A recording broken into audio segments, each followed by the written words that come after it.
na assistência técnica. Oi, bom dia. Meu celular caiu e a tela trincou toda. Vocês conseguem trocar? Sim, deixa eu dar uma olhada. É só uma trinca na tela ou o aparelho também parou de funcionar? Só a tela mesmo. O resto tá funcionando normalmente. Ótimo! Então é mais simples. A troca da tela custa R$ 300 e demora cerca de 2 horas. Mas, caso precise pedir a peça, pode demorar mais. E vocês dão alguma garantia depois do conserto? Sim, 90 dias de garantia, desde que o defeito esteja relacionado à peça trocada. Perfeito.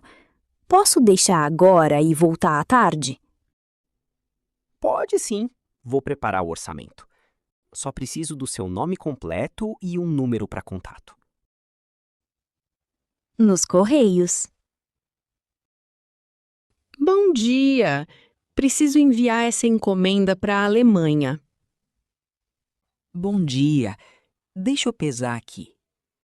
Está com 1,2 kg. A senhora prefere o serviço expresso ou o econômico? Qual seria a diferença de prazo e preço entre os dois? O expresso chega em 5 dias úteis e custa cerca de R$ 200. O econômico demora até 30 dias, mas sai por cerca de R$ 80.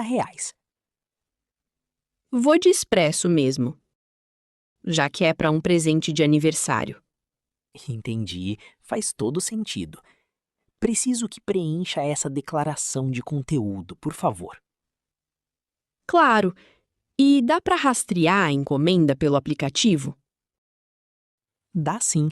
Assim que o pacote for postado, o código de rastreio já aparece no seu comprovante. No cabeleireiro. Oi, eu queria cortar o cabelo e fazer uma escova também. Claro! Como seria o corte? É cortar mais curto ou só aparar as pontas? Só aparar as pontas, por favor. Meu cabelo tá bem ressecado ultimamente. Percebi. Você quer fazer uma hidratação antes da escova? O resultado fica melhor. Quanto fica com a hidratação?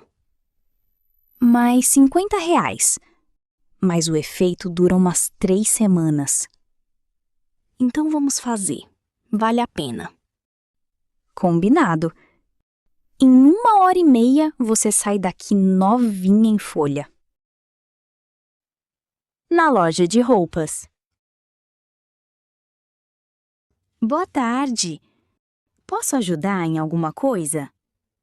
Boa tarde. Estou procurando uma calça jeans, mas não sei bem o meu tamanho aqui no Brasil. Sem problema. A gente pode medir. Qual é o seu tamanho no seu país? Lá eu visto 32, mas ouvi dizer que a numeração aqui é diferente. É verdade. Geralmente equivale a um 40 ou 42 aqui. Vou pegar 2 opções para você experimentar. Perfeito. Muito obrigada. Ah, e essa calça tem desconto à vista? Tem sim. 10% se pagar no débito ou dinheiro. No cartão de crédito parcelado não tem desconto. Entendi. Vou experimentar então e já te aviso.